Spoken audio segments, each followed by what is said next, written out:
During the War of 1812, on May 29, 1813, the Second Battle of Sackets Harbor, sometimes known as just the Battle of Sackets Harbor, was fought. The town served as the main dockyard and base for the American naval squadron on Lake Ontario, and a British force was brought across the lake and made an effort to seize it.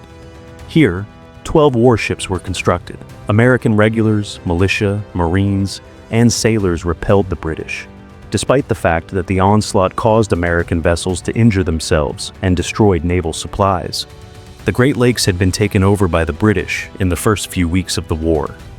Captain Isaac Chauncey of the United States Navy was given the order to take command of the naval troops on Lakes Ontario and Erie in September 1812, with the specific instruction to use every exertion to obtain control of them this fall. In under 3 weeks, he had led and transported 700 seamen and Marines, 149 shipbuilders, and around 100 cannon, together with a sizable amount of muskets and other supplies, to Sackets Harbor on Lake Ontario, where a small Navy yard was already established. The major American soldiers on the U.S.-Canada border had been gathered in Sackets Harbor at the beginning of the 1813 campaigning season. The infantry under Major General Henry Dearborn could overwhelm the British at any point on their long front, while Chauncey's naval squadron was superior to the opposing British and Canadian manned squadron at Kingston. The Americans could have taken control of nearly all of Upper Canada if they had stormed Kingston, which would have destroyed the British squadron. Instead, Dearborn and Chauncey attacked York, the provincial capital of Upper Canada, at the opposite end of the lake. After inflating the number of British regulars they thought were stationed in Kingston, the Americans temporarily occupied and looted the town after winning the Battle of York on April 27th. In order to assault the British stronghold at Fort George on the other side of the river, they retreated to Fort Niagara, which lies close to the Niagara River's mouth. The Admiralty had assigned Captain James Lucas Yeo to lead the British naval force in the Great Lakes before the end of 1812. Arriving at Quebec on May 5, 1813, he led a group of 150 sailors and naval commanders along the St. Lawrence River to Kingston. While traveling, he passed and joined Lieutenant General Sir George Prevost, the Governor-General of Canada, who was also heading to Kingston. Prevost believed that he would likely need to replace Major General Roger Hale Sheaffe, who had lost the support of the Provincial Assembly following his defeat at York. Hence, this was his second trip to Upper Canada in 4 months. On May 15th, Prevost and Yeo reached Kingston. Yeo accelerated the building of the new sloop of war Wolfe and the refit of several other armed vessels, while Prevost reorganized his command and tried to boost the spirits of the militia and civil authority. 3 officers, Commanders Robert Harriet Barclay, Robert Finnis, and Daniel Pring, who had been separated from the naval station in Halifax, Nova Scotia, had already completed a large portion of the job. Yeo and Prevost were aware that Yeo's squadron would be somewhat better than Chauncey's when the Wolfe was finished. But they also knew that Chauncey would regain the upper hand since the Americans were constructing the 28-gun heavy sloop of war General Pike at Sackets Harbor. Chauncey's squadron was seen off Fort George on May 25th. Brigadier General John Vincent, the British commander there, promptly forwarded the information to Kingston via a dispatch vessel. 2 days later, in the Battle of Fort George, he suffered severe losses and was forced from his position. Yeo and Prevost realized that Dearborn's troops in the American squadron would likely be stationed there for a few days after hearing of Chauncey's arrival off Fort George. To guarantee the British acquired naval superiority on the lake, they had the chance to seize Sackets Harbor and strike the shipyard with a devastating blow. The 100th Regiment's Grenadier Company, 2 companies of the 8th, the King's Regiment of Foot, 4 companies of the 104th Regiment, 1 company of the Glengarry Light Infantry, 2 companies of the Canadian Voltigeurs, and a detachment of Royal Artillery with 2 6-pounder guns were among the British troops that were readily available at Kingston. They were hurriedly gathered and loaded onto Yeo's ships. Prevost led the expedition himself because there was no general officer available to lead them right away. However, he gave his adjutant general, Colonel Edward Baines, command of the men after they were ashore. The British Army landed at Sackets Harbor early the next morning after departing late on May 27th. Yeo found it challenging to maneuver near the coast because of the extremely weak breeze. The geographical conditions and water depths were also unknown to him.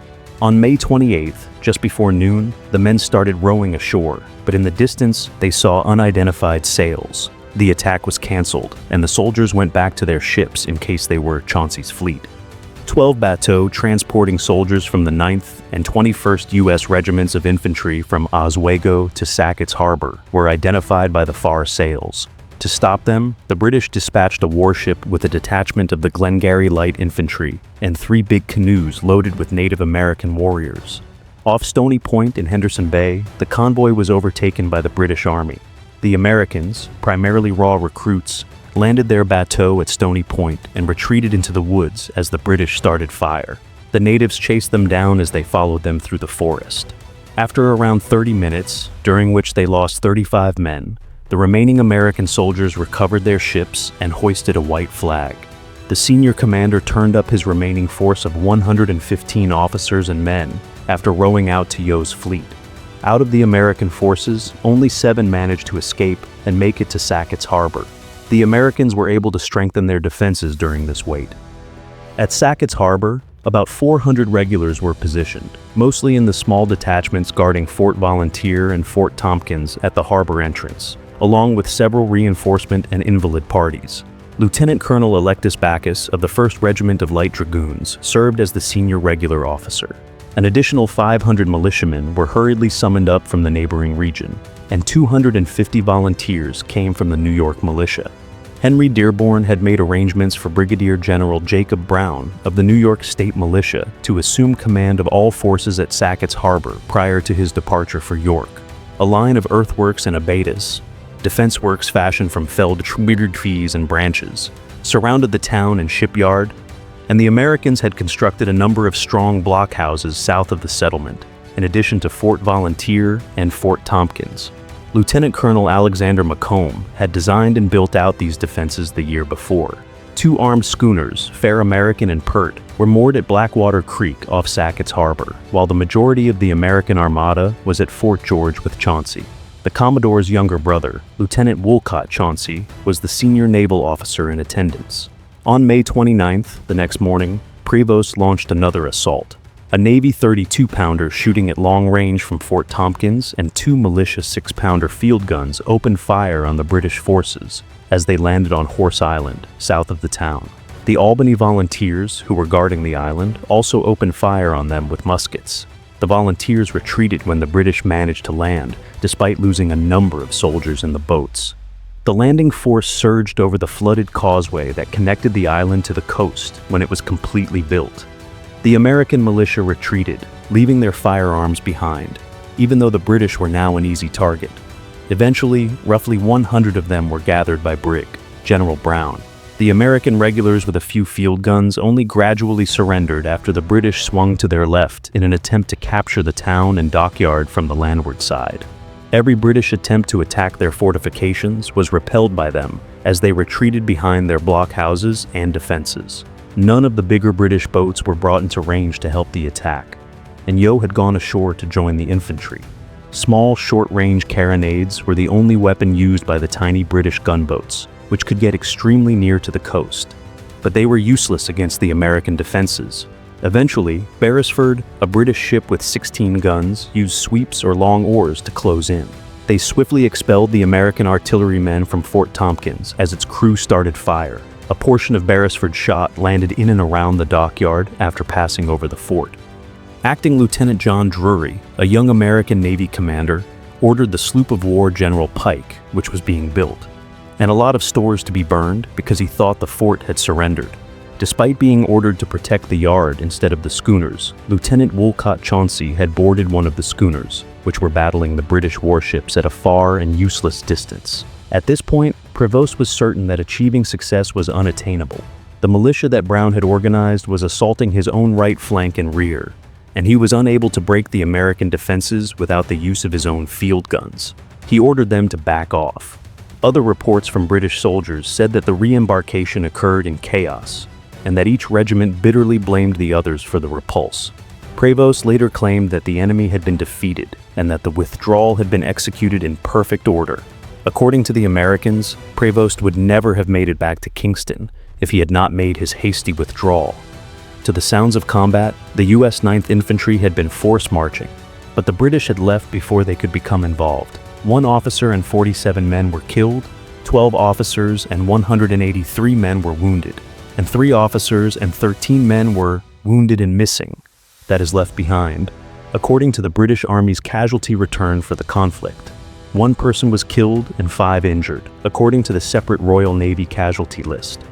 The British suffered a total of 49 fatalities and 216 injuries, 16 of whom were abandoned on the battlefield. However, according to Patrick Wilder, the American military surgeons were tasked with caring for 32 British soldiers and 3 British officers who had been captured.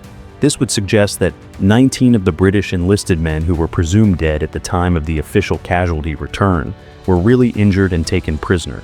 This results in a revised British casualty total of 200 wounded, 35 wounded captives, and 30 fatalities.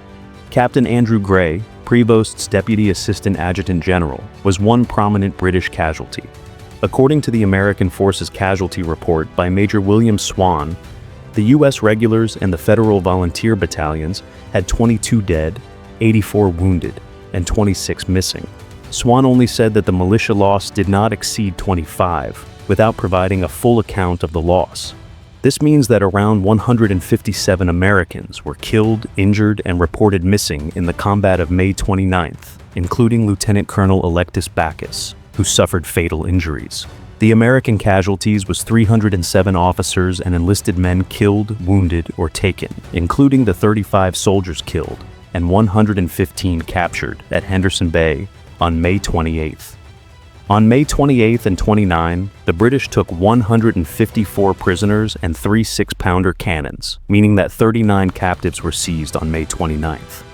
The fact that just 26 regular and volunteer troops were listed as missing implies that almost half of the roughly 25 militia casualties were taken into custody. Accordingly, the United States suffered a total of 153 fatalities, 154 injuries, and 154 captured between May 28th and 29. The Americans were able to save the ship, even though General Pike had been set on fire since it did not burn well, because it was made of green wood. Acting Lieutenant Drury's fires destroyed $500,000 worth of supplies and building materials, which would prove to be a hindrance later in the year. Although it was in bad shape, the brig Duke of Gloucester, which had previously been returned as a prize from York, was also destroyed. The American Army on the Niagara Peninsula was left without backup when Commodore Chauncey ordered his whole fleet to Sackets Harbor until General Pike was finished, due to the news of the British attack. Yeo assaulted their exposed lakefront flank after they had already been halted in the Battle of Stony Creek. They were forced to retreat to Fort George after capturing supply boats, tents, and a significant amount of supplies.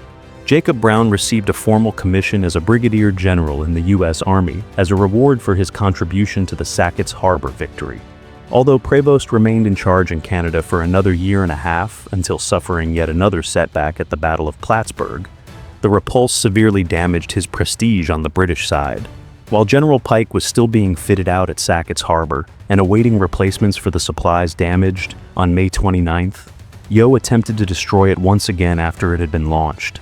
Day broke when he was still short of his target, and his army sought cover on the north side of Blackwater Creek. He had planned to execute a surprise attack from boats at daybreak on July 1st. Yeo canceled the attack throughout the day because he was afraid, rightly, that the deserters would have warned the Americans. Before General Pike severely damaged Yeo's flagship Wolfe in an encounter near York on September 28th, the warfare on and around Lake Ontario had been at a standstill for several months. Yeo gave up control of the lake for the rest of the year and retreated into Burlington Bay.